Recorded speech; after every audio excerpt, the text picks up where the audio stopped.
रविवार संडे 29 नवंबर 2020 संडे 29 नवंबर 2020 रविवार 29 नवंबर 2020। आज रैप्सोडी ऑफ रियलिटीज़ में जो विषय है पास्टर क्रिस ओयाखिलोमे के द्वारा हमें यह विषय मिलते हैं और इनको हम विश्वास के साथ ग्रहण करते हैं, सीखते हैं और हम परमेश्वर को महिमा देने का जीवन सुधार कर और संवर कर प्राप्त करते हैं। आज विषय जो है वो है हैव अ प्रेज पार्टी।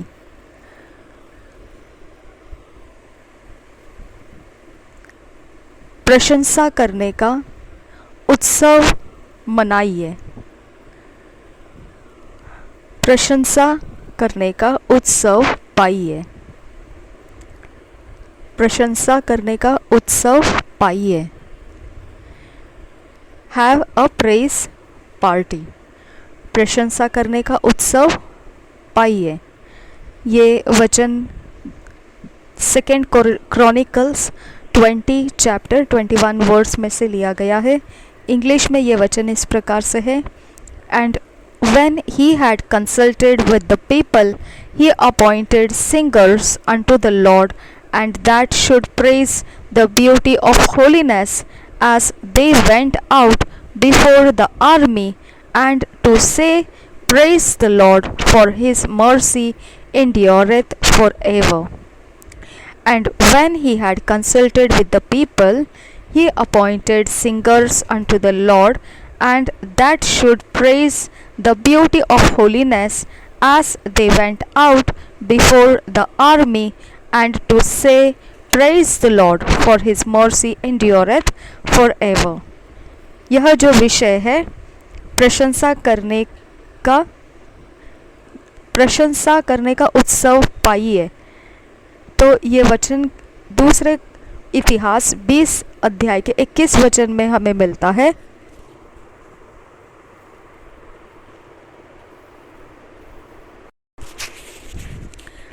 दूसरा इतिहास उसका 20 अध्याय उसका 21 वचन इस प्रकार से है, तब उसने प्रजा के साथ सम्मति करके कितनों को ठहराया जो कि पवित्रता से शोभायमान होकर हथियारबंदों के आगे आगे चलते हुए यहोवा के गीत गाए और यह कहते हुए उसकी स्तुति करे, यहोवा का धन्यवाद करो क्योंकि उसकी करुणा सदा की है। और एक बार पढ़ेंगे दूसरा इतिहास 20 अध्याय का 21 वचन, तब उसने प्रजा के साथ सम्मति करके कितनों को ठहराया जो कि पवित्रता से शोभायमान होकर हथियारबंदों के आगे आगे चलते हुए यहोवा के गीत गाए और यह कहते हुए उसकी स्तुति करे, यहोवा का धन्यवाद करो क्योंकि उसकी करुणा सदा की है।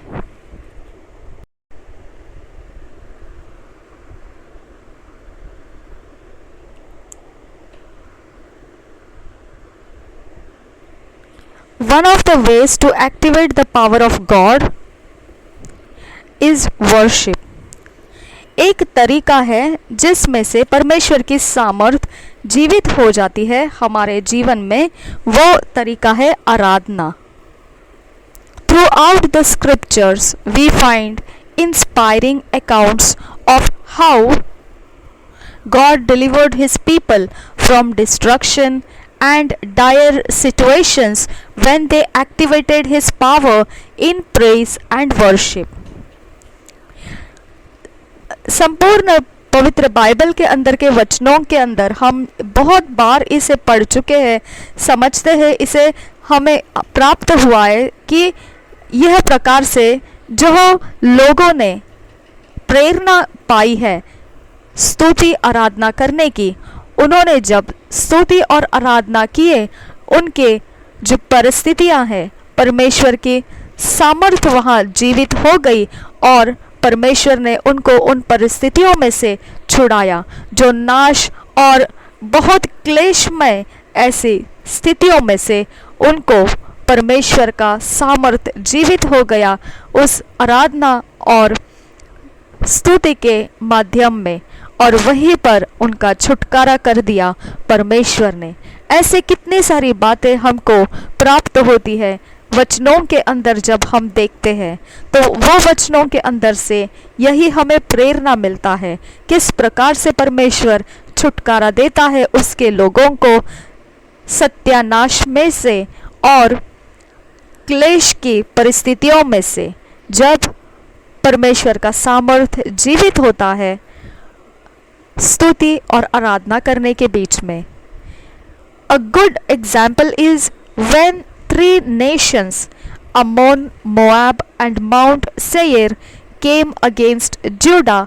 King Jehoshaphat, by the wisdom of God, gathered all Judah to seek the Lord in prayer and fasting.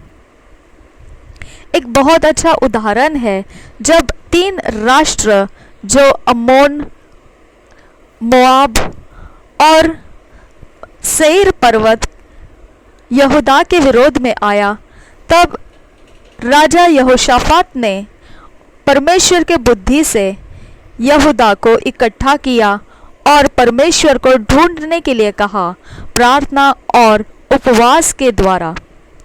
When they prayed, God revealed to them the exact location of the enemy's camp and gave them the strategy to defeat them. और जब उन्होंने प्रार्थना की परमेश्वर ने उनके ऊपर प्रकट किया वह बिल्कुल सीधा जहाँ पर उनके शत्रु का डेरा लगा हुआ था उस जगह को उनके ऊपर प्रकट कर दिया और उनको तरीके दिए किस प्रकार से वो अपने शत्रु को हराएंगे।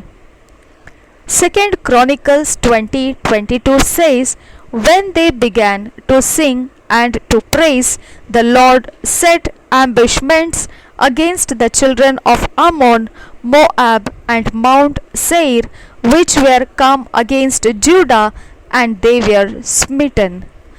दूसरा इतिहास 20 अध्याय का 22 वचन कहता है,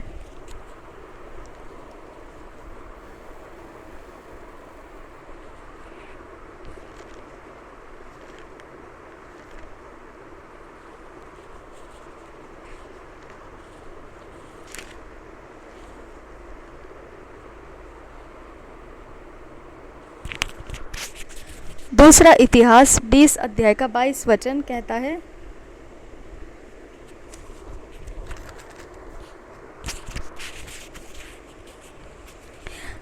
जिस समय वे गाकर स्तुति करने लगे उसी समय यहोवा ने अम्मोनियों, मोआबियों और सेईर के पहाड़ी देश के लोगों पर जो यहूदा के विरुद्ध आ रहे थे घातकों को बैठा दिया और वे मारे गए। और एक बार पढ़ेंगे इसे, जिस समय वे गाकर स्तुति करने लगे उसी समय यहोवा ने अम्मोनियों, मोआबियों और सेईर के पहाड़ी देश के लोगों पर जो यहूदा के विरुद्ध आ रहे थे घातकों को बैठा दिया और वे मारे गए।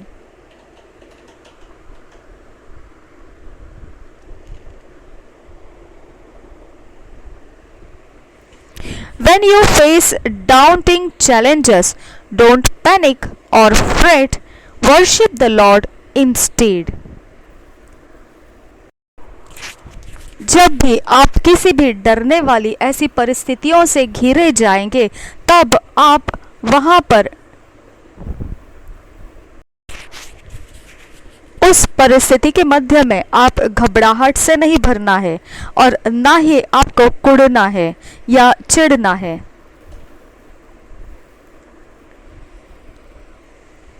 वर्शिप द लॉर्ड इंस्टेड, इसके बजाय आपने प्रभु की आराधना करना है। तो जब भी आपको डराने वाले ऐसे चुनौतियां आपके सामना करने के लिए आपके सामने आ जाए तब आपको हड़बड़ी नहीं करना है और ना ही उसके विषय में आपको कुढ़ना है या चिढ़ना है, बल्कि उस जगह में आपने आराधना करना है प्रभु की। Like Jehoshaphat have a praise party, जिस प्रकार से यहोशाफात ने उत्सव मनाया प्रशंसा करने का। Don't wait until you feel like singing before making melodies in your heart, singing praises unto the Lord. इस बात का इंतज़ार मत कीजिए कि आपको महसूस हो गीत गाने का, इसके पहले कि गीत के शब्द आपके धुन आपके हृदय में बनने लगे। आप गीतों को प्रशंसा के रूप में प्रभु के लिए गाना शुरू कर सकते हैं। Whether you are happy or not, praise him all the same. चाहे आप आनंदित हो या ना हो, प्रशंसा कीजिए उसका हर समय के लिए। Worship him and give him glory. आराधना कीजिए उसका और उसी को महिमा दीजिए। 1 Thessalonians 5:18 says, In everything give thanks, for this is the will of God in Christ Jesus concerning you. पहला तिस्सलुनियों की पत्री 5 अध्याय 18 वचन ये बताता है। पहला तिस्सलुनी 5 अध्याय 18 वचन ये कहता है, हर बात में धन्यवाद करो, क्योंकि तुम्हारे लिए मसीह यीशु में परमेश्वर की यही इच्छा है। और एक बार पढ़ेंगे, हर बात में धन्यवाद करो, क्योंकि तुम्हारे लिए मसीह यीशु में परमेश्वर की यही इच्छा है। पहला तिस्सलुनियों 5 अध्याय 18 वचन। हर बात में धन्यवाद करो, क्योंकि तुम्हारे लिए मसीह यीशु में परमेश्वर की यही इच्छा है।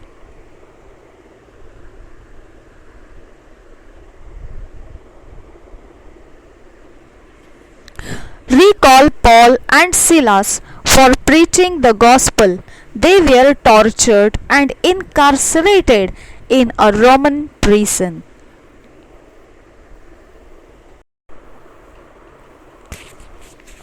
याद कीजिए पौलुस और सिलास को, उस समय को आप याद कीजिए जहां पर पौलुस और सिलास बंदीगृह में रखे गए थे। सुसमाचार के प्रचार करने के कारण उनको पीड़ित किया गया था और उनको बंदी कर दिया था रोमियो के कैद में। But at midnight they prayed and sang praises unto God, and as they did, the power of God was activated and they were supernaturally set free. Acts 16 chapter 25 to 26 verse says this. परंतु जब मध्य रात्रि हुआ तब वो प्रार्थना करने में लग गए और वह गीतों के द्वारा प्रशंसा करने लगे परमेश्वर की। और जैसे ही वो ये कर रहे थे, परमेश्वर का सामर्थ्य जीवित हुआ और असाधारण रीति से उनको छुड़ा लिया गया। यह बात प्रेरितों के काम 16 अध्याय 25 और 26 वचन में हमको पढ़ने को मिलता है। हम उसे पढ़ेंगे। And at midnight Paul and Silas prayed and sang praises unto God, and the prisoners heard them. And suddenly there was a great earthquake, so that the foundations of the prison were shaken, and immediately all the doors were opened, and everyone's bands were loosed. And the keeper of the prison, awaking out of his sleep, and seeing the prison doors open, he drew out his sword and would have killed himself, supposing that prisoners had been fled. और एक बार पढ़ेंगे 25 और 26 वचन। And at midnight Paul and Silas prayed and sang praises unto God, and the prisoners heard them.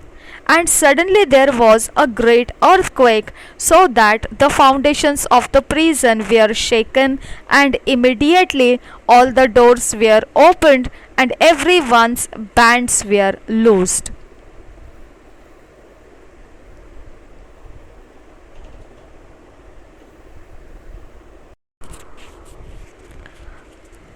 प्रेरितों के काम 16 अध्याय 25 और 26 वचन हिंदी में ऐसा लिखा है।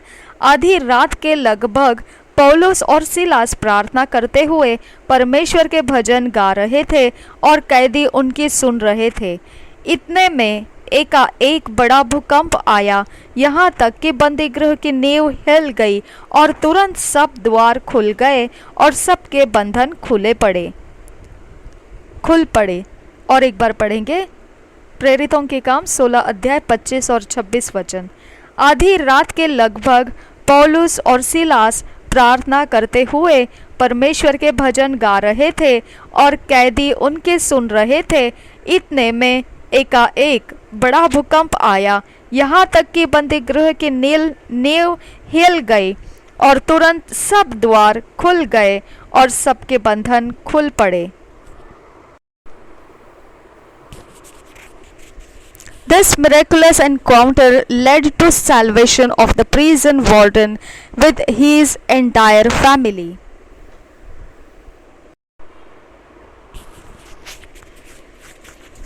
यह एक अद्भुत चमत्कार के कारण जो दरोगा था उस कैद का, वह जाग उठा और जैसा ही उसने यह सारा चमत्कार को देखा, वह उद्धार में आ गया अपने पूरे परिवार के साथ में।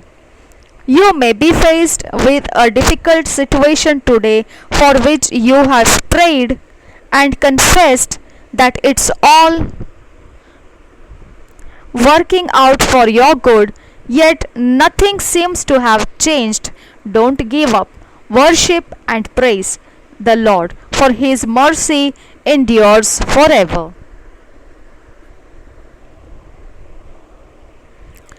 आपने भी ऐसी कोई कठिन समस्याओं से भरी हुई परिस्थिति को सामना किया है और आज जब आप इस प्रकार से प्रार्थना करते हैं, कबूली करते हैं, अंगीकार करते हैं कि यह सब कुछ आपके भलाई में बदल जाता है और फिर भी अभी तक देखा जाए तो कुछ भी बदला नहीं है, तो फिर आपको निराश होकर, हताश होकर यह सब चीज़ें छोड़ने के लिए मन हो सकता है, लेकिन आपको यह छोड़ नहीं देना है।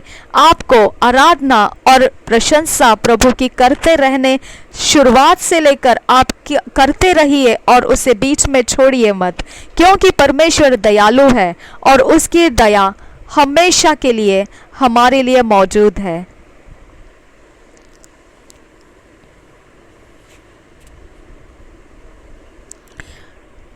प्रेयर, हम प्रार्थना करेंगे। हेवनली फादर, अगर आप हिंदी में इसे करना चाहते हैं, जब मैं हिंदी में बोलूँ तो आपने हिंदी में इसे करना है। अगर आप इंग्लिश में इसे करना चाहते हैं, आप इंग्लिश में मैं बोलूँ तो आप इसे इंग्लिश में करना है, लेकिन आपने इसे मुंह से अंगीकार करके प्रार्थना को पूरा करना है। ये नहीं कि मन के अंदर आप कुछ बोले और आप सोचें कि प्रार्थना किया, ऐसा नहीं। अंगीकार करना मतलब होता है मुंह से बोलना, ऊंची आवाज़ में और समझ को सामने रखते हुए। Heavenly Father, I praise your name and worship your majesty, for you are the healer, the provider, the supplier of all good things, and you are greater than all. I praise and adore you, for you are great and greatly to be praised. Thank you for granting me power over crisis and the grace to prevail always over circumstances. In Jesus' name, Amen. स्वर्गीय पिता, मैं तेरे नाम को प्रशंसा देता हूँ और तू जो सर्वशक्तिमान है, तुझे आराधना करता हूँ, क्योंकि तू मेरा चंगाई करता, मेरी ज़रूरतें पूरा करने वाला और मुझे सब कुछ देने वाला, जो सब भली बातें हैं वह सब कुछ तू मुझे देता है। तू सबसे बड़ा है, सबसे ज्यादा। आई प्रेज, मैं तेरी प्रशंसा करता हूं और तुझे सराहता हूं। तू सबसे बड़ा है और तेरी प्रशंसा बहुत सामर्थी है। धन्यवाद हो, मुझे तूने सारी परिस्थितियों को पार करने वाला सामर्थ्य दिया और अनुग्रह दिया, जो परिस्थितियों के ऊपर चढ़ाई करके हमेशा ही मैं तुझ में बना रहता हूँ। यीशु के नाम में आमीन। आज जो वचन दिया है मनन करने के लिए वो है Psalms 28 chapter 7th verse, Psalms 107 31 verse, Psalms 145 chapter और 1 to 6 वर्स। आज जो हमें मनन करने के लिए वचन दिया है वो भजन संहिता 28 का 7 वचन। ये इंग्लिश में जो हम पढ़ेंगे वो एम्प्लीफाइड क्लासिक वर्जन का है, और हिंदी में जब हम पढ़ेंगे ये वचनों को तो ये वचन को भजन संहिता 28:7 तो हम BSI बाइबल से पढ़ेंगे, और बाकी सारे वचन भी हिंदी में BSI बाइबल से पढ़ेंगे। और ये इंग्लिश में जो वचन है ये वचन हम यहाँ पर जिन वर्शन्स में दिए हुए वही वर्शन में से पढ़ेंगे, अलग से किंग जेम्स वर्शन से हम नहीं पढ़ेंगे। यहाँ दिया है यही में से हम पढ़ेंगे इंग्लिश में। तो सैम्स 28:7 जो है वो केवल है एम्प्लीफाइड क्लासिक वर्शन के लिए, और बाकी सब है इंग्लिश वर्शन के लिए। कोई भी वर्शन में से आप पढ़ें, लेकिन हिंदी में हम BSI बाइबल से पढ़ेंगे। भजन संहिता 28 का 7 वचन, भजन संहिता 107 का 31 वचन, और भजन संहिता 145 का 1 से 6 वचन। पहले हम भजन संहिता 28 का 7 एम्प्लीफाइड क्लासिक वर्शन में से पढ़ना है। यहाँ पर कौन सा वर्शन दिया है हम देखते हैं। अगर वो एम्प्लीफाइड क्लासिक वर्शन है तो हम यहीं से पढ़ लेंगे, नहीं तो हम अलग जगह से पढ़ना, जहाँ पर एम्प्लीफाइड क्लासिक वर्शन है उसमें से हम पढ़ेंगे। सैम्स 28:7।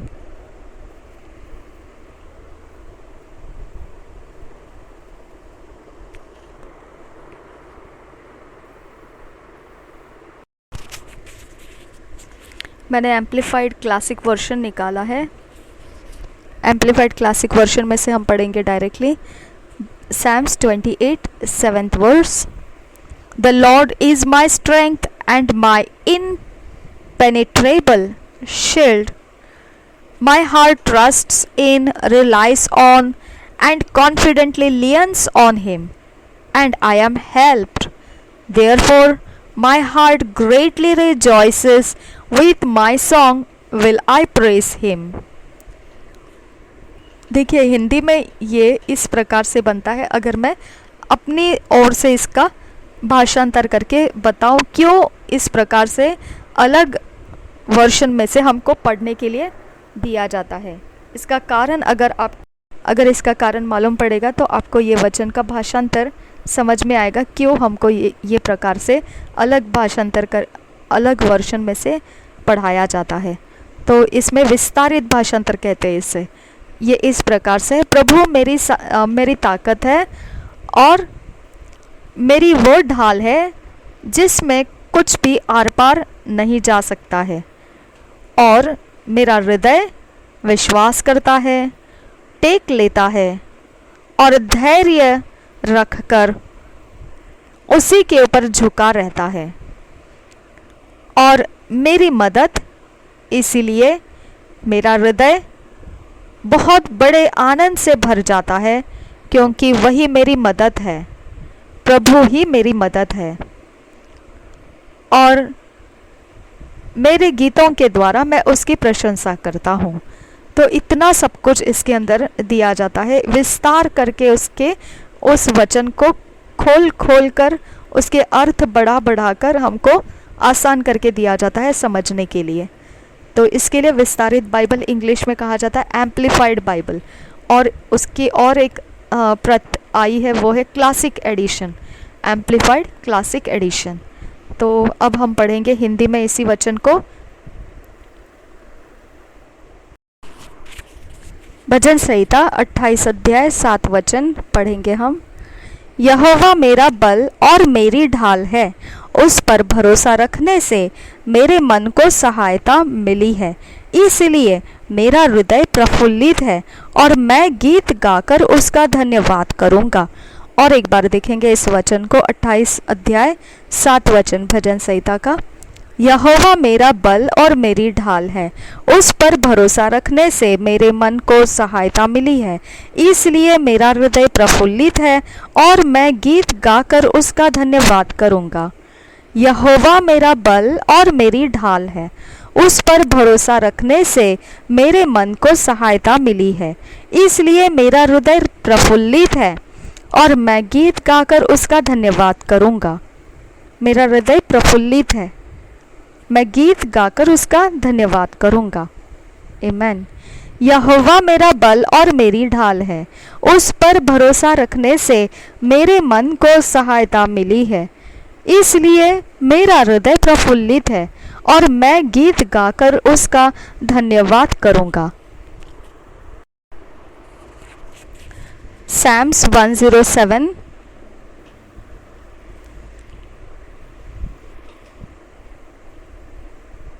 Psalms 107 31 verse.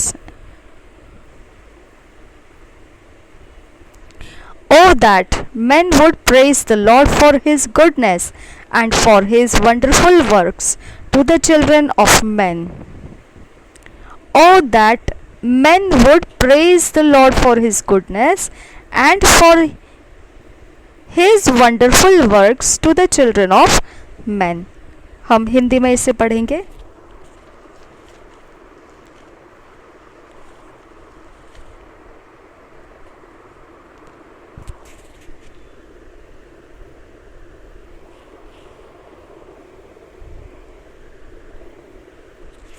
भजन संहिता 107 का 31 वचन। लोग यहोवा की करुणा के कारण और उन आश्चर्य कर्मों के कारण जो वह मनुष्यों के लिए करता है उसका धन्यवाद करें। लोग यहोवा के करुणा के कारण, यहोवा की करुणा के कारण और उन आश्चर्य कर्मों के कारण जो वह मनुष्यों के लिए करता है उसका धन्यवाद करें। लोग यहोवा की करुणा के कारण और उन आश्चर्य कर्मों के कारण जो वह मनुष्यों के लिए करता है उसका धन्यवाद करें।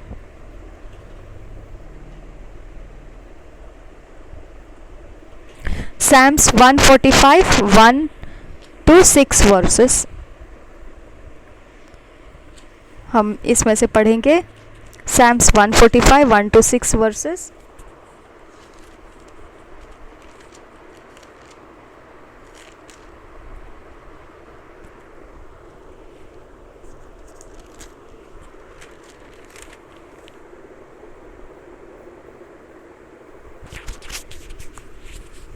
Psalms 145 1 to 6 verses।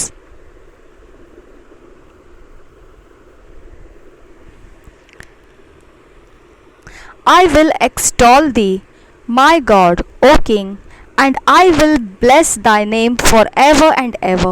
Every day will I bless thee, and I will praise thy name forever and ever.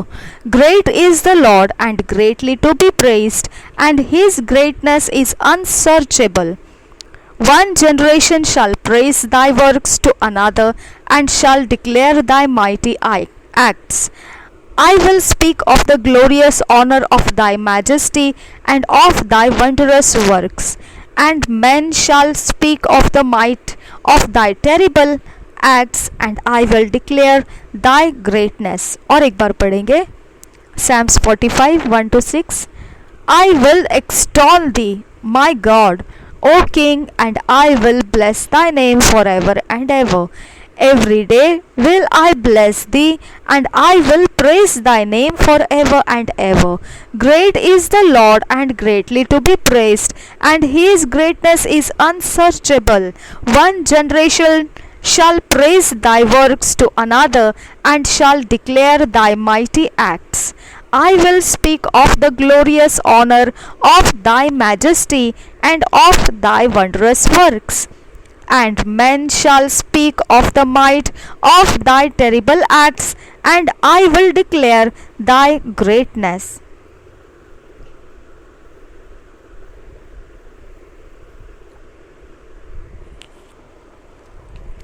भजन संहिता 145 का पहले वचन से पढ़ेंगे। स्तुति का गीत। हे मेरे परमेश्वर, एक वचन से 6 वचन तक पढ़ना है। हे मेरे परमेश्वर, हे राजा, मैं तुझे सराहूंगा।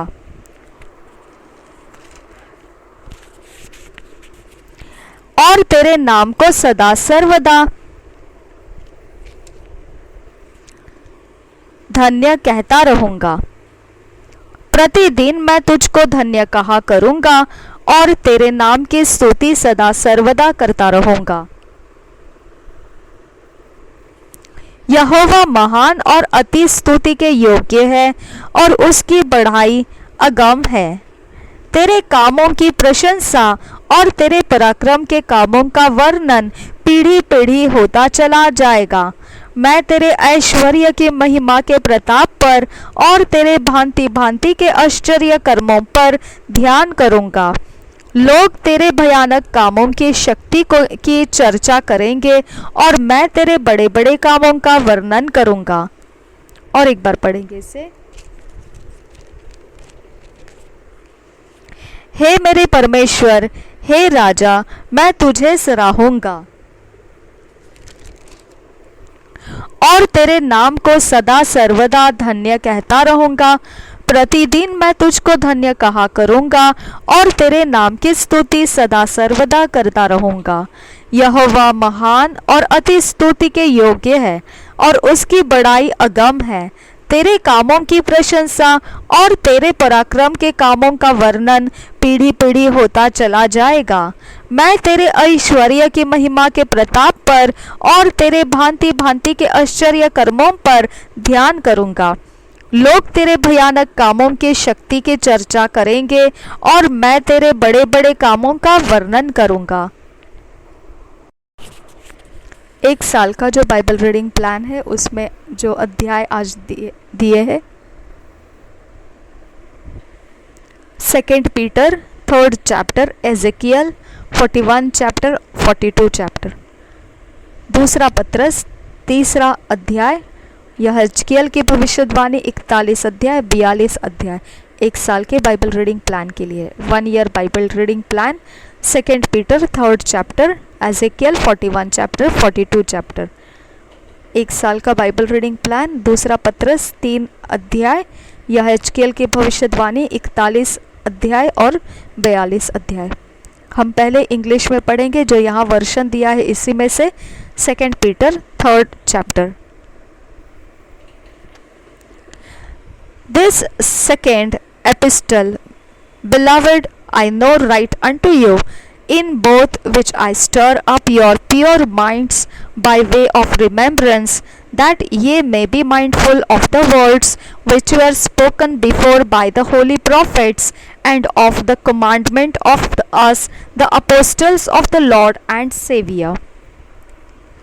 Knowing this first, that there shall come in the last days scoffers, walking after their own lusts, and saying, where is the promise of his coming? For since the fathers fell asleep, all things continue as they were from the beginning of the creation.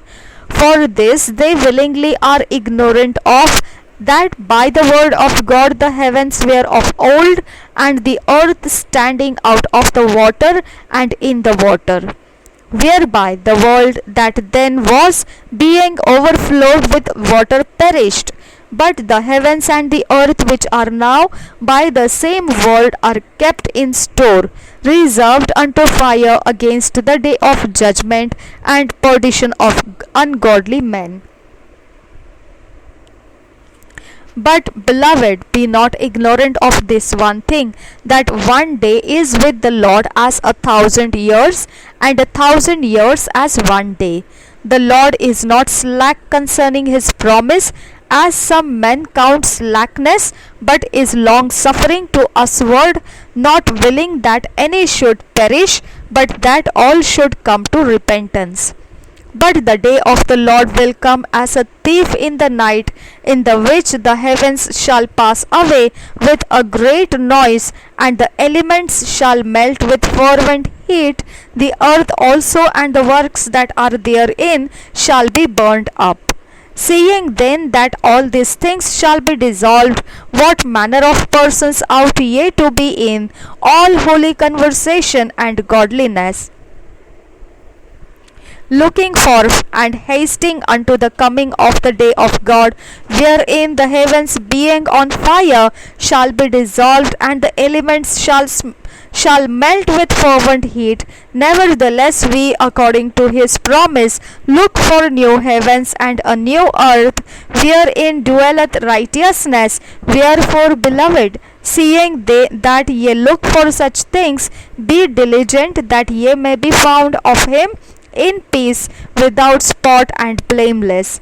And account that the long suffering of our Lord is salvation, even as our beloved brother Paul also, according to the wisdom given unto him, hath written unto you, as also in all his epistles, speaking in them of these things, in which are some things hard to be understood, which they that are unlearned and unstable rest, as they do also the other scriptures, unto their own destruction. Ye therefore, beloved, seeing ye know these things before, beware lest ye also, being led away with the error of the wicked, fall from your own steadfastness, but grow in grace and in the knowledge of our Lord and Savior Jesus Christ. To him be glory both now and forevermore. Amen.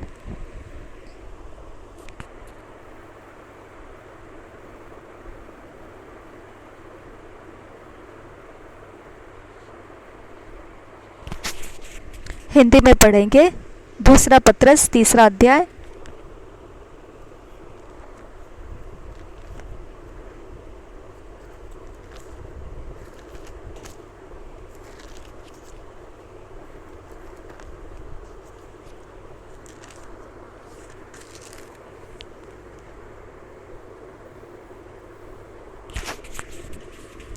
दूसरा पत्रस तीसरा अध्याय पहले वचन से।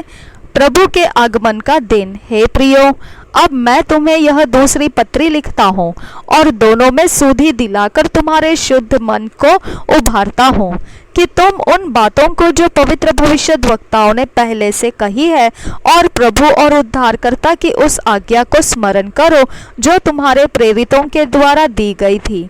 पहले यह जान लो कि अंतिम दिनों में हंसी ठट्टा करने वाले आएंगे, जो अपनी ही अभिलाषाओं के अनुसार चलेंगे और कहेंगे, उसके आने की प्रतिज्ञा कहाँ गई, क्योंकि जब से बाप दादे सो गए हैं सब कुछ वैसा ही है जैसा सृष्टि के आरंभ से था।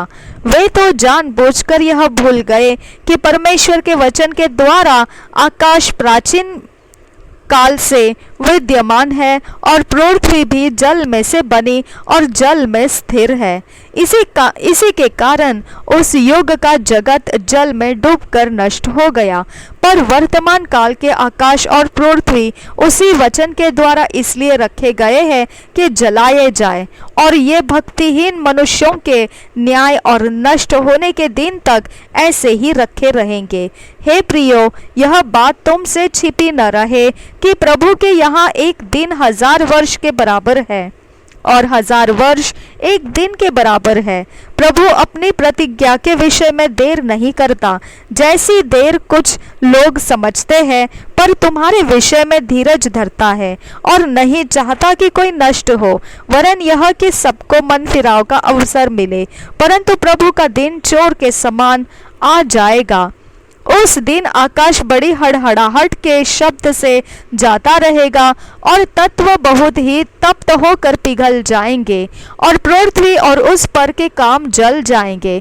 जबकि ये सब वस्तुएं इस रीति से पिघलने वाली है, तो तुम्हें पवित्र चाल चलन और भक्ति में कैसे मनुष्य होना चाहिए और परमेश्वर के उस दिन की बाट किस रीति से जोहना चाहिए और उसके जल्द आने के लिए कैसा यत्न करना चाहिए, जिसके कारण आकाश आग से पिघल जाएंगे और आकाश के गण बहुत ही तप्त होकर गल जाएंगे। पर उसकी प्रतिज्ञा के अनुसार हम एक नए आकाश और नई पृथ्वी की आस देखते हैं जिनमें धार्मिकता वास करेगी। जागते और तैयार रहो। 14 वचन से आगे, इसलिए हे प्रियो, जबकि तुम इन बातों की आस देखते हो, तो यत्न करो कि तुम शांति से उसके सामने निष्कलंक और निर्दोष ठहरो और हमारे प्रभु के धीरज को उद्धार समझो, जैसा हमारे प्रिय भाई पौलुस ने भी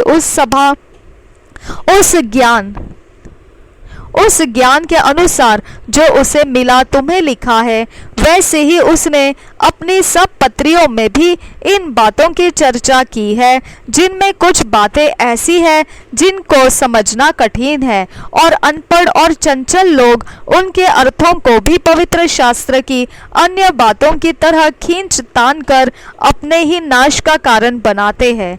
इसलिए हे प्रियो, तुम लोग पहले ही से इन बातों को जानकर चौकस रहो, ताकि अधर्मियों के भ्रम में फंसकर अपनी स्थिरता को कहीं हाथ से खो न दो, पर हमारे प्रभु और उद्धारकर्ता यीशु मसीह के अनुग्रह और पहचान में बढ़ते जाओ।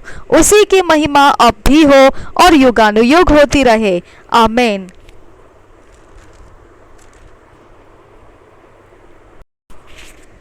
Ezekiel 41 chapter.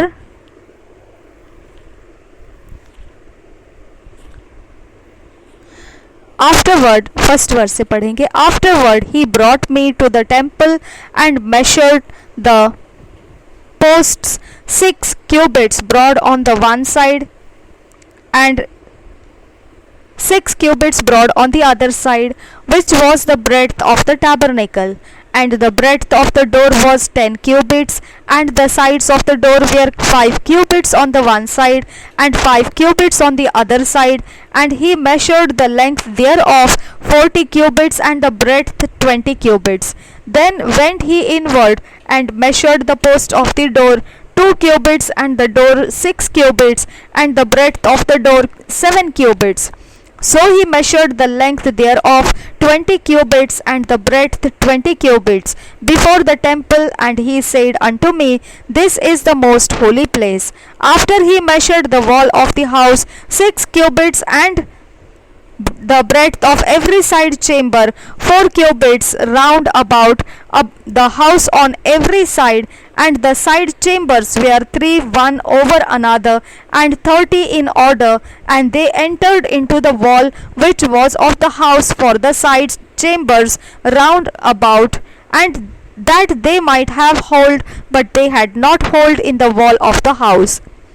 And there was an enlarging and a winding about still upward to the side chambers, for the winding about of the house went still upward round about the house. Therefore the breadth of the house was still upward, and so increased from the lowest chamber to the highest by the midst. I saw also the height of the house round about the foundations of the side chambers were a full reed of 6 great cubits. The thickness of the wall which was for the side chambers without was 5 cubits, and which was left was the place of the side chambers that were within. And between the chambers was the wilderness of 20 cubits round about the house on every side. And the doors of the side chambers were toward the place that was left, one door toward the north, and another door toward the south. And the breadth of the place that was left was 5 cubits round about.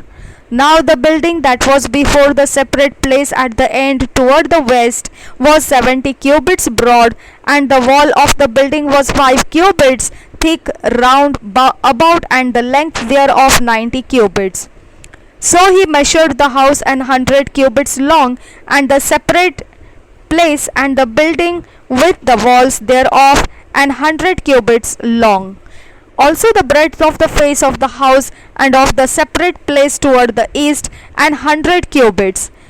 And he measured the length of the building over against the separate place which was behind it, and the galleries thereof on the one side and on the other side, and 100 cubits, with the inner temple and the ports of the court.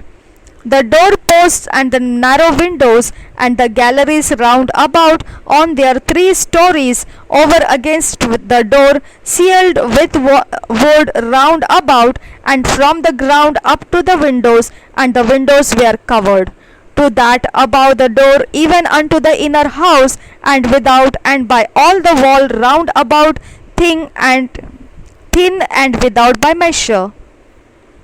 And it was made with cherubims and palm trees, so that a palm tree was between a cherub, and every cherub had 2 faces, so that the face of a man was toward the palm tree on the one side, and the face of a young lion toward the palm tree on the other side.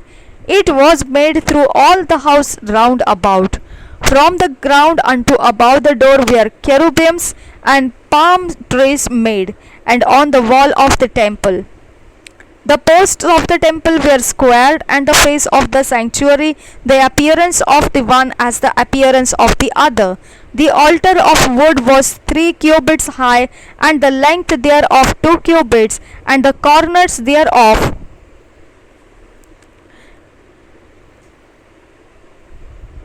and the length thereof, and the walls thereof were of wood. And he said unto me, This is the table that is before the Lord. And the temple and the sanctuary had 2 doors, and the doors had 2 leaves apiece, 2 turning leaves, 2 leaves for the one door, and 2 leaves for the other door. And there were made on them, on the doors of the temple, cherubims and palm trees, like as were made upon the walls, and there were thick planks upon the face of the porch without. And there were narrow windows and palm trees on the one side and on the other side, on the sides of the porch, and upon the side chambers of the house, and thick planks. Chapter 42, first verse. Then he brought me forth into the utter court, the way toward the north, and he brought me into the chamber that was over against the separate place, and which was before the building toward the north. Before the length of 100 cubits was the north door, and the breadth was 50 cubits. Over against the 20 cubits which were for the inner court, and over against the pavement which was for the utter court, was gallery against gallery in 3 stories. And before the chambers was a walk to 10 cubits breadth inward, a way of 1 cubit, and their doors toward the north. Now the upper chambers were shorter, for the galleries were higher than this, than the lower, and than the middlemost of the building. For they were in 3 stories, but had not pillars as the pillars of the courts. Therefore the building was straitened more than the lowest and the middlemost from the ground. And the wall that was without over against the chambers toward the utter court on the forepart of the chambers, the length thereof was 50 cubits. For the length of the chambers that were in the utter court was 50 cubits, and lo, before the temple were 100 cubits, and from under these chambers was the entry on the east side, as one goeth into them from the utter court. The chambers were in the thickness of the wall of the court toward the east, over against the separate place, and over against the building. and the way before them was like the appearance of the chambers which were toward the north, as long as they and as broad as they, and all their goings out were both according to their fashions and according to their doors. And according to the doors of the chambers that were toward the south was a door in the head of the way, even the way directly before the wall toward the east, as one entereth into them. Then said he unto me, the north chambers and the south chambers, which are before the separate place, they be holy chambers, where the priests that approach unto the Lord shall eat the most holy things. There shall they lay the most holy things, and the meat offering, and the sin offering, and the trespass offering, for the place is holy. When the priests enter therein, then shall they not go out of the holy place into the utter court, but there they shall lay their garments wherein they minister, for they are holy, and shall put on other garments, and shall approach to those things which are for the people. Now, when he had made an end of measuring the inner house, he brought me forth toward the gate, whose prospect is toward the east, and measured it round about. He measured the east side with the measuring reed 500 reeds, with the measuring reed round about. He measured the north side 500 reeds with the measuring reed round about. He measured the south side 500 reeds with the measuring reed. He turned about to the west side and measured 500 reeds with the measuring reed. He measured it by the four sides. It had a wall round about 500 reeds long and 500 broad, to make a separation between the sanctuary and the profane place.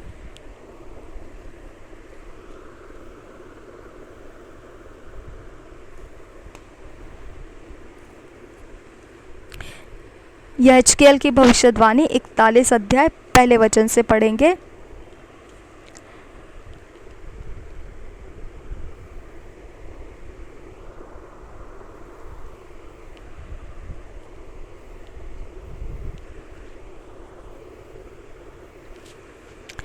फिर वह मुझे मंदिर के पास ले गया और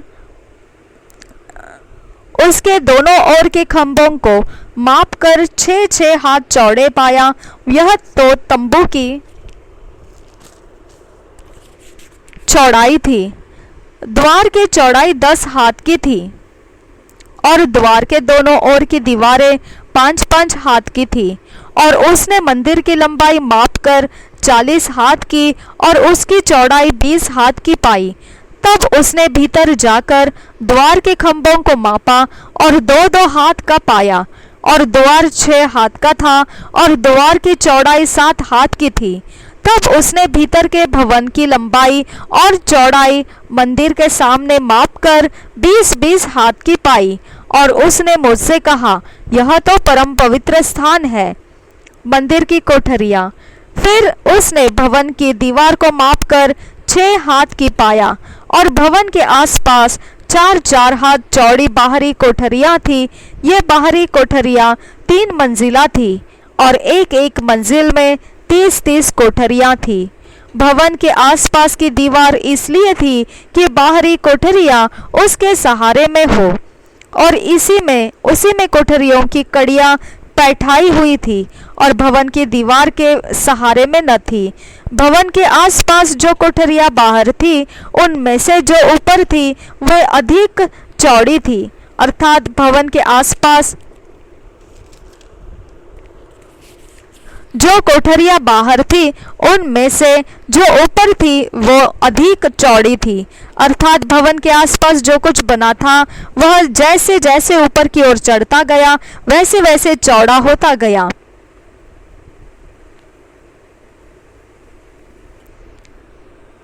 इस रीति इस घर की चौड़ाई ऊपर की ओर बढ़ गई थी, और लोग निचली मंजिल के बीच से ऊपरी मंजिल को चढ़ सकते थे। फिर मैंने भवन के आसपास ऊंची भूमि देखी, और बाहरी कोठरियों की ऊंचाई जोड़ तक 6 हाथ के बांस की थी। बाहरी कोठरियों के लिए जो दीवार थी वह 5 हाथ मोटी थी और जो स्थान खाली रह गया था वह भवन की बाहरी कोठरियों का स्थान था। बाहरी कोठरियों के बीच बीच भवन के आसपास 20 हाथ का अंतर था। बाहरी कोठरियों के द्वार उस स्थान की ओर थे जो खाली था, अर्थात एक द्वार उत्तर की ओर और दूसरा दक्षिण की ओर था, और जो स्थान रह गया उसकी चौड़ाई चारों ओर 5-5 हाथ की थी।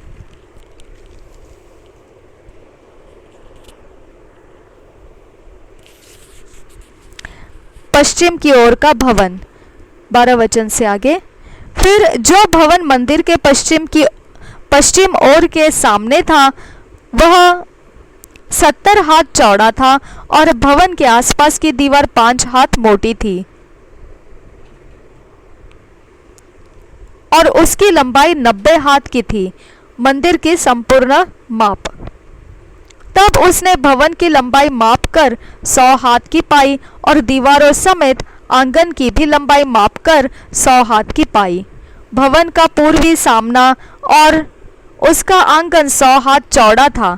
फिर उसने पीछे के आंगन के सामने की दीवार की लंबाई, जिसके दोनों ओर छज्जे थे, माप कर 100 हाथ की पाई और भीतरी भवन और आंगन के ओसारों को भी मापा। मंदिर की सजावट।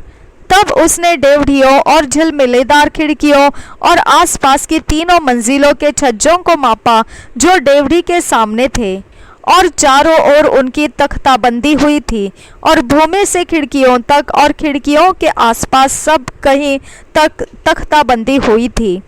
फिर उसने द्वार के ऊपर का स्थान भीतरी भवन तक और उसके बाहर भी और आसपास की सारी दीवार के भीतर और बाहर भी मापा। उसमें करूब और खजूर के पेड़ ऐसे खुदे हुए थे कि 2-2 करूबों के बीच एक एक खजूर का पेड़ था, और करूबों के 2-2 मुख थे। इस प्रकार से एक एक खजूर की एक और मनुष्य का मुख बनाया हुआ था और दूसरी ओर जवान सिंह का मुख बनाया हुआ था। इसी रीति सारे भवन के चारों ओर बना था।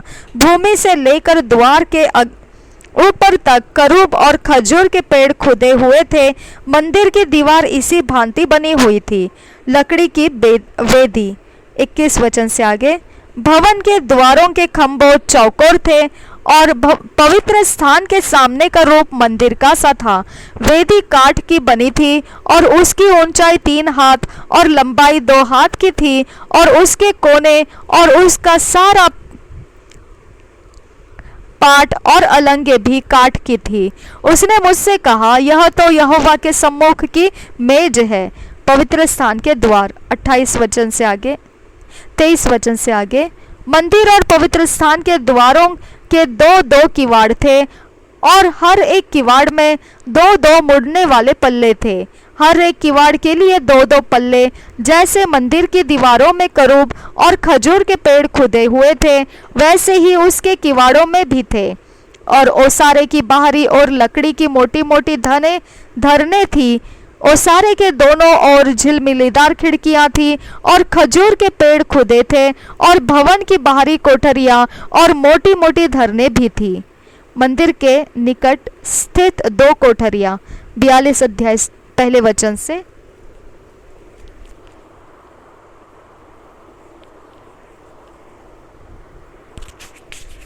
यह एचकेल की भविष्यवाणी 42 अध्याय पहले वचन से।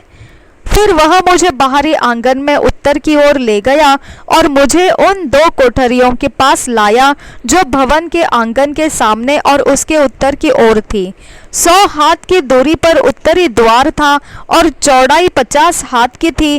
भीतरी आंगन के 20 हाथ सामने और बाहरी आंगन के फर्श के सामने तीनों मंजिलों में छज्जे थे। कोठरियों के सामने भीतर की ओर जाने वाला 10 हाथ चौड़ा एक मार्ग था और हाथ भर का एक और मार्ग था, और कोठरियों के द्वार उत्तर की ओर थे। ऊपरी कोठरियां छोटी थी, अर्थात छज्जों के कारण वे निचली और बीच की कोठरियों से छोटी थी, क्योंकि वे 3 मंजिला थी और आंगनों के समान उनके खंभे न थे। इस कारण ऊपरी कोठरियां निचली और बीच की कोठरियों से छोटी थी। जो दीवार कोठरियों के बाहर उनके आसपास उनके पास पास थी, अर्थात कोठरियों के सामने बाहरी आंगन की ओर थी। उसकी लंबाई 25 हाथ की थी, 50 हाथ की थी, क्योंकि बाहरी आंगन की कोठरियां 50 हाथ लंबी थी और मंदिर के सामने की अलंग 100 हाथ की थी। इन कोठरियों के नीचे पूर्व की ओर मार्ग था, जहां लोग बाहरी आंगन से इनमें जाते थे। आंगन की दीवार की चौड़ाई में पूर्व की ओर अलग स्थान और भवन दोनों के सामने कोठरियां थी। उनके सामने का मार्ग उत्तरी कोठरियों के मार्ग सा था। उनकी लंबाई चौड़ाई बराबर थी और निकास और ढंग उनके द्वार के से थे।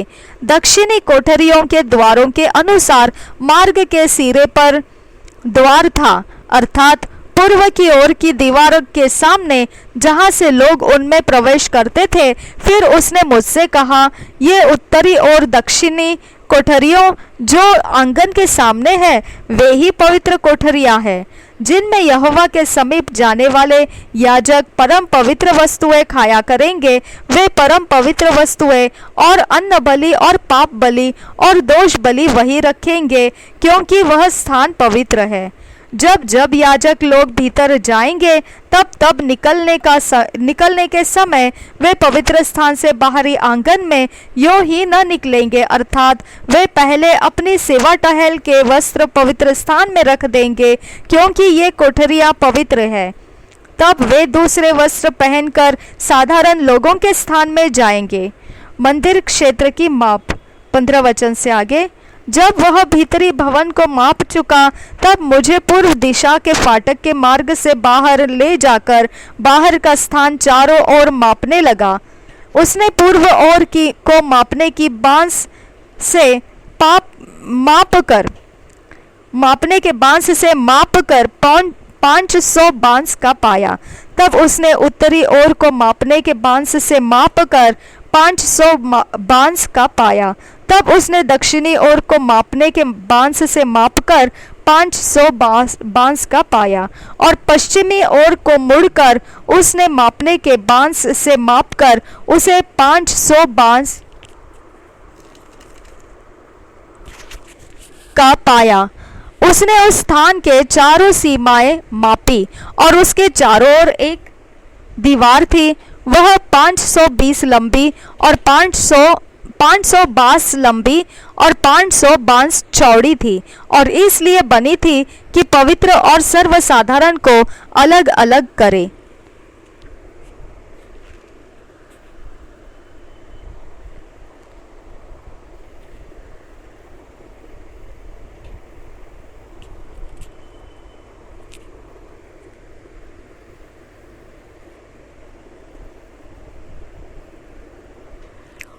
ईयर्स बाइबल रीडिंग प्लान, 2 साल का बाइबल रीडिंग प्लान।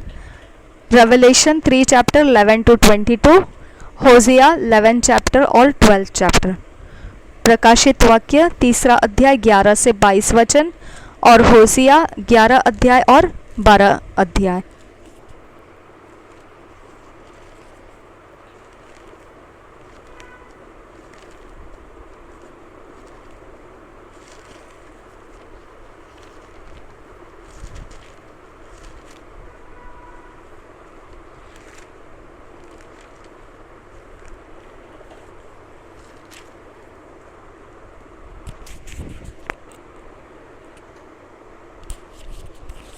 हम इंग्लिश में पढ़ेंगे। यहाँ जो दिया हुआ है बाइबल वर्शन पता नहीं, लेकिन इसी में से पढ़ेंगे।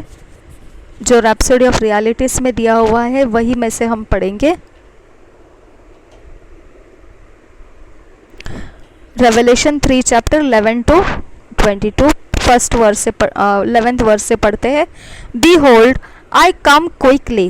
Hold that fast which thou hast, that no man take thy crown.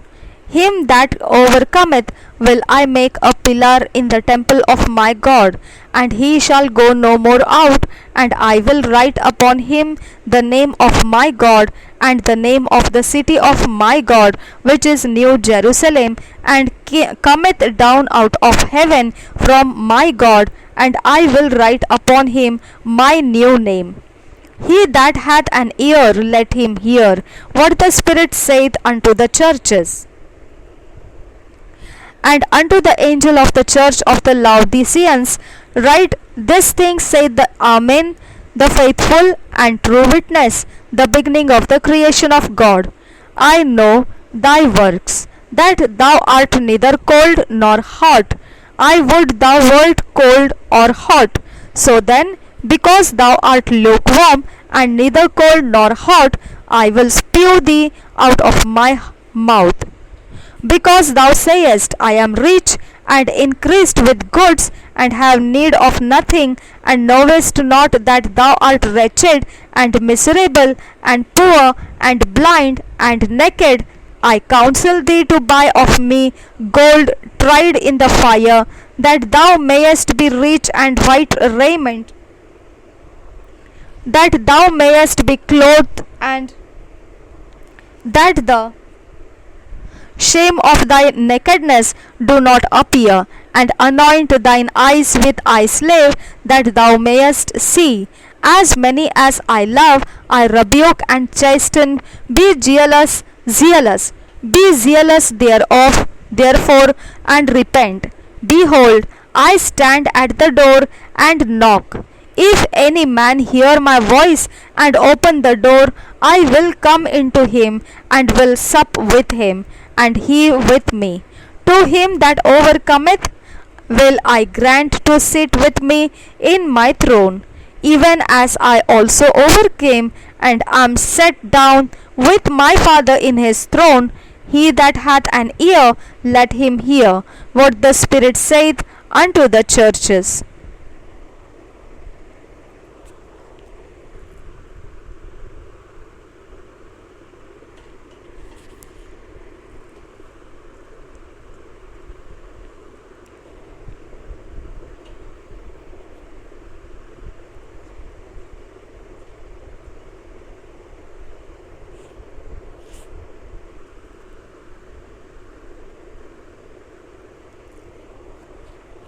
प्रकाशित वाक्य 3 अध्याय 11 वचन से आगे पढ़ेंगे। 11 वचन से 22 वचन तक।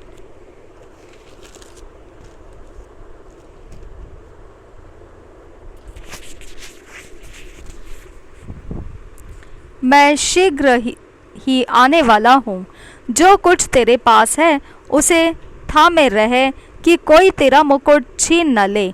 जो जय पाए उसे मैं अपने परमेश्वर के मंदिर में एक खंबा बनाऊंगा, और वह फिर कभी बाहर न निकलेगा।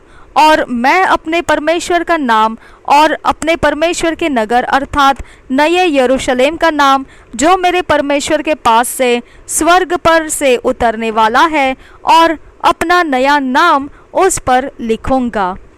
जिसके कान हो वह सुन ले कि आत्मा कलीसियाओं से क्या कहता है।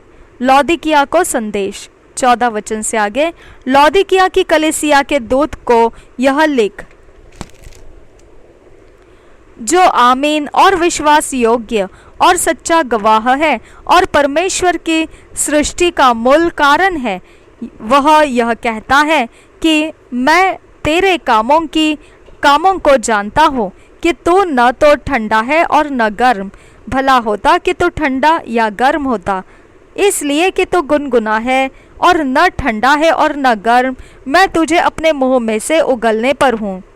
तो कहता है कि मैं धनी हूँ और धनवान हो गया हूँ, और मुझे किसी वस्तु की घटी नहीं, और यह नहीं जानता कि तू अभागा और तुच्छ और कंगाल और अंधा और नंगा है।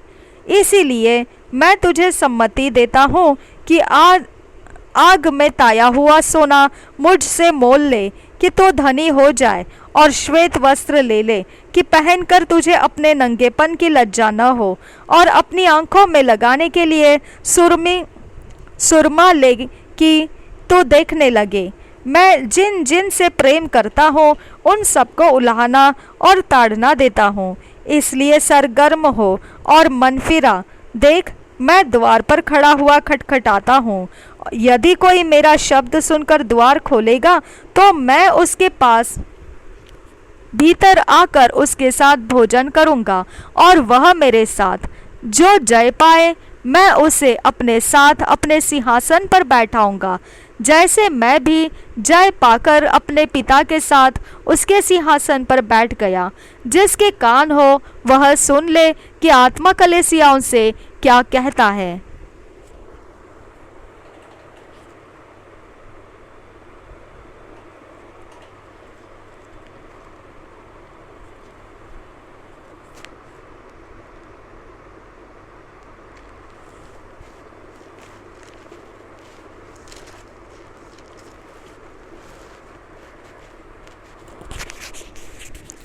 होशिया 11 चैप्टर फर्स्ट वर्स से पढ़ेंगे।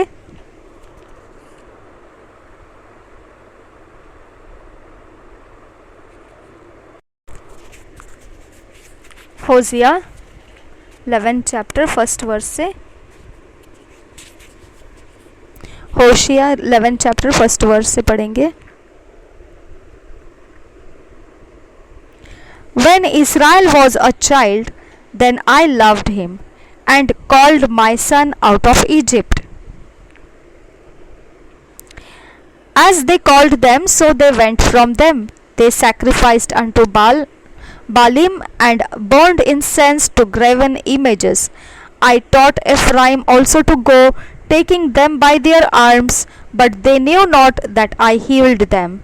I drave them with cords of a man, with bands of love, and I was to them as they that take off the yoke on their jaws, and I laid meat unto them. He shall not return into the land of Egypt, and the Assyrian shall be his king, because they refused to return. And the sword shall abide on his cities, and shall consume his branches, and devour them because of their own counsels. And my people are bent to backsliding from me, though they called them to the Most High, none at all would exalt him. How shall I give thee up, Ephraim? How shall I deliver thee, Israel? How shall I make thee as Admah? How shall I set thee as Zeboim? Mine heart is turned within me, my repentings are kindled together. I will not execute the fierceness of mine anger.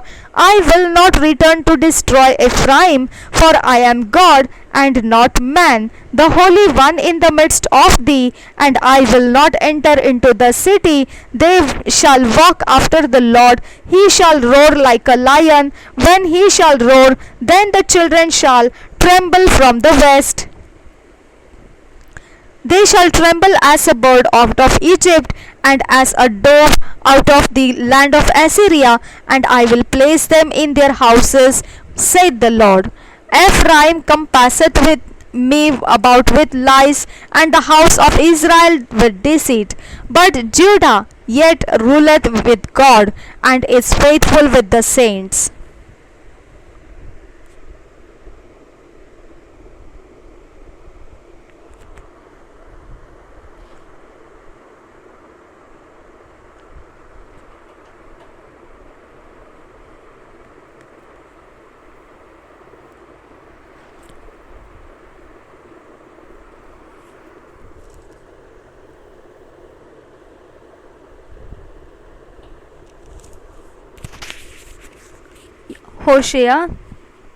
होशे का 11 अध्याय पहले वचन से पढ़ेंगे।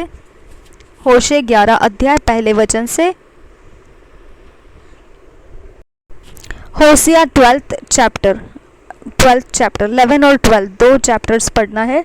तो हमने 11 chapter complete किया English में, अब हम 12th चैप्टर को कंप्लीट करेंगे, फिर बाद में हम हिंदी में होशे 11 और 12 इकट्ठा पढ़ेंगे।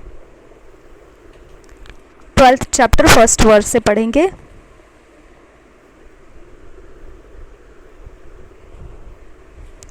Ephraim feedeth on wind, and followeth after the east wind.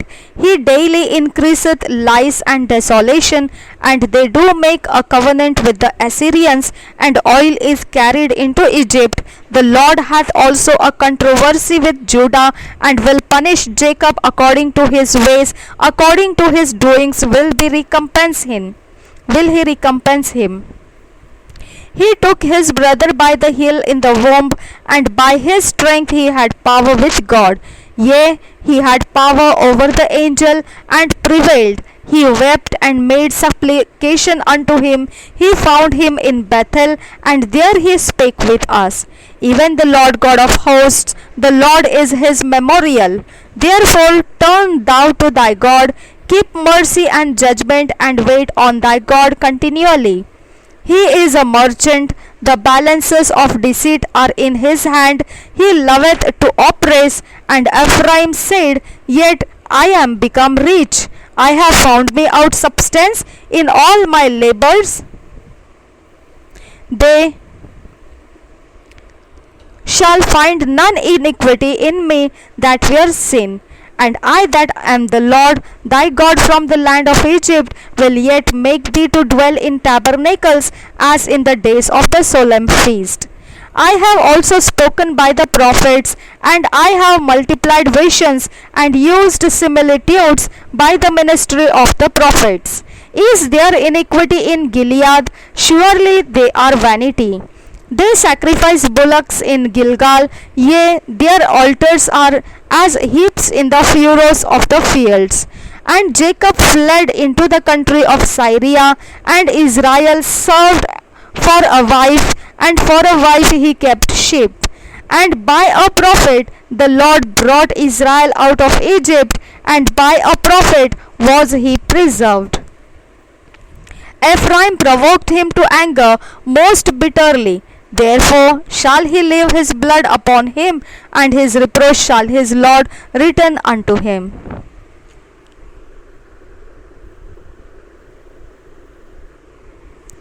अब हम हिंदी में पढ़ेंगे होशे 11 अध्याय पहले वचन से 11 और 12 अध्याय, दो अध्याय इकट्ठे हम पढ़ेंगे। विद्रोही इज़राइल के प्रति परमेश्वर का प्रेम। 11 अध्याय पहले वचन से, जब इज़राइल बालक था तब मैंने उससे प्रेम किया और अपने पुत्र को मिस्र से बुलाया, परंतु जितना वे उनको बुलाते थे उतना ही वे भागे जाते थे। वे बाल देवताओं के लिए बलिदान करते और खुदी हुई मूर्तों के लिए धूप जलाते गए। मैं ही एप्रैम को पाँव पाँव चलाता था और उनको गोद में लिए फिरता था, परंतु वे न जानते थे कि उनका चंगा करने वाला मैं हूँ। मैं उनको मनुष्य जानकर प्रेम की डोरी से खींचता था, और जैसा कोई बैल के गले की जोत खोलकर उसके सामने आहार रख दे, वैसा ही मैंने उनसे किया। वह मिस्र देश में लौटने न पाएगा, अश्शूर ही उसका राजा होगा, क्योंकि उसने मेरी ओर फिरने से इनकार कर दिया है। तलवार उनके नगरों में चलेगी और उनके बेड़ों को पूरा नष्ट करेगी, और यह उनकी युक्तियों के कारण होगा। मेरी प्रजा मुझसे फिर जाने में लगी रहती है, मुझसे फिर जाने में लगी रहती है। यद्यपि वे उनकी परम प्रधान की ओर बुलाते हैं, यद्यपि वे उनको परम प्रधान की ओर बुलाते हैं, तो भी उनमें से कोई भी मेरी महिमा नहीं करता। हे एप्रैम, मैं तुझे कैसे छोड़ दूं? हे इस्राएल, मैं कैसे तुझे शत्रु के वश में कर दूं? मैं कैसे तुझे अदमा के समान छोड़ दूं और सबोयेम के समान कर दूं? मेरा हृदय तो उलट पुलट हो गया, मेरा मन स्नेह के मारे पिघल गया है। मैं अपने क्रोध को भड़कने न दूंगा, और न मैं फिर एप्रैम को नाश करूंगा, क्योंकि मैं मनुष्य नहीं परमेश्वर हूँ। मैं तेरे बीच में रहने वाला पवित्र हूँ। मैं क्रोध करके न आऊँगा। वे यहोवा के पीछे पीछे चलेंगे, वह तो सिंह के समान गरजेगा, और तेरे लड़के पश्चिम दिशा से थरथराते हुए आएंगे। वे मिस्र से चिड़ियों के समान और अश्शूर के देश से पंडुकी की भांति थरथराते हुए आएंगे, और मैं उनको उन्हीं के घरों में बसा दूंगा। यहोवा की यही वाणी है। इस्राएल और यहूदा की भर्त्सना। 12 वचन, एप्रैम ने मिथ्या से और इस्राएल के घराने ने छल से मुझे घेर रखा है, और यहूदा अब तक पवित्र और विश्वास योग्य परमेश्वर की ओर चंचल बना रहता है। 12 अध्याय पहले वचन से, एप्रैम पानी पीटता और पुरवाई का पीछा करता रहता है। वह लगातार झूठ और उत्पात को बढ़ाता रहता है। वे अश्शूर के साथ वाचा बांधते और मिस्र में तेल भेजते हैं। यहूदा के साथ भी यहोवा का मुकदमा है। और वह याकूब को उसके चाल चलन के अनुसार दंड देगा, उसके कामों के अनुसार वह उसको बदला देगा। अपनी माता की कोख ही में उसने अपने भाई को अड़ंगा मारा, और बड़ा होकर वह परमेश्वर के साथ लड़ा। वह दूत से लड़ा और जीत भी गया। वह रोया और उससे गिड़गिड़ाकर विनती की। बेतेल में वह उनको मिला और वही उसने हमसे बातें की। यहोवा सेनाओं का परमेश्वर, जिसका स्मरण यहोवा नाम से होता है, इसलिए तू अपने परमेश्वर की ओर फिर कृपा और न्याय के काम करता रहे और अपने परमेश्वर की बाट निरंतर जोहता रहे। वह व्यापारी है और उसके हाथ में छल का तराजू है। अंधेर करना ही उसको भाता है। प्रेम कहता है, मैं धनी हो गया, मैंने संपत्ति प्राप्त की है, मेरे किसी काम में ऐसा अधर्म नहीं पाया गया जिसमें पाप लगे। मैं यहोवा मिस्र देश ही से तेरा परमेश्वर हूँ। मैं फिर तुझे तंबुओं में ऐसा बसाऊंगा जैसा नियत पर्व के दिनों में हुआ करता है। मैंने भविष्यद्वक्ताओं के द्वारा बातें की और बार बार दर्शन देता रहा और भविष्यद्वक्ताओं के द्वारा दृष्टांत कहता आया हूँ। क्या गिलाद कुकर्मी नहीं? वे पूरे छली हो गए हैं। गिलगाल में बैल बलि किए जाते हैं, वरन उनकी वेदियां उन ढेरों के समान है जो खेत की रेघारियों के पास हो। याकूब अराम के मैदान में भाग गया था। वहां इस्राएल ने एक पत्नी के लिए सेवा की और पत्नी के लिए वह चरवाही करता था। एक भविष्यद्वक्ता के द्वारा यहोवा इस्राएल को मिस्र से निकाल ले आया और भविष्यद्वक्ता ही के द्वारा उसकी रक्षा हुई। अप्रेम ने अत्यंत रिस दिलाई है, इसलिए उसका किया हुआ खून उसी के ऊपर बना रहेगा और उसने अपने परमेश्वर के नाम में जो बट्टा लगाया है वह उसी को लौटाया जाएगा। प्रभु यीशु हम सबके साथ बना रहे। आमीन, आमीन, आमीन।